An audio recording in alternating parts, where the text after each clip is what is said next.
আজ আমরা চারজন মিলে একসাথে বেরিয়ে পড়লাম কলকাতা যাবার উদ্দেশ্যে কিছু কেনাকাটা করার জন্য। সাথে আছে আমার দিদি, জামাইবাবু, ভাগ্নি এবং আমি। আমরা চারজন মিলে বেরিয়ে পড়েছি। তো হাওড়া রেল স্টেশনে আমরা নেমে গিয়েছিলাম। তো হাওড়াতে নামার পর এখান থেকে আমরা গাড়ি ভাড়া করে নিয়েছিলাম। তো গাড়ি বুক করে নেওয়ার পর আমরা অলরেডি চলে গেছিলাম সেই বড় বাজারে। তো বড় বাজারে আমাদের কিছু কেনাকাটা করার আছে আজকে, তো সেই জন্য চলে এসেছি। তো যেই দোকানটাতে আমরা যাবো সেই দোকানে প্রচুর ভিড় ছিল, তাই জন্য সেই দোকানে যেটু বললো তোমরা একটু বসো, বাচ্চা নিয়ে এসছো তো তাই জন্য আমাদেরকে ডেকে নেবে। তো আমরা এখানে একটু বসেছিলাম। তো এখানে বসে থাকার পর আমার ভাগ্নি কোনো মতেই কোলে থাকছিল না। ও চারিদিক করে বেড়াচ্ছে, মানে এত গাড়ি ঘোড়া যাচ্ছে, ভয়ও করছে। তো কোনো মতেই কারো কোলে থাকছে না, ও নিজে হাত ছেড়ে দিয়ে একা একা চারিদিক ঘুরে বেড়াচ্ছে, মনে হচ্ছে না ওর সব কিছু এখানকার চেনা।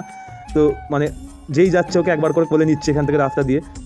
আর ও যার তার কোলে, সবার কোলেই বলতে গেলে ও যায়, ও কারো কোলে বাছাবাছি করে না। যেই ওকে কোলে নেবো বলে হাত পাতে তার কাছেও চলে যায় আমার ভাগ্নি। তো অনেক দুষ্টু, তোমাদেরকে কি বলবো। তারপর আমার সঙ্গে এখানে দুষ্টুমি করছিল। আমি বললাম আমি কিছু ছবি তুলি তোর সাথে। তো কোনো মতেই আমার সঙ্গে ছবি তুলছিল না, ও কাকে ডাকছিল জানি না।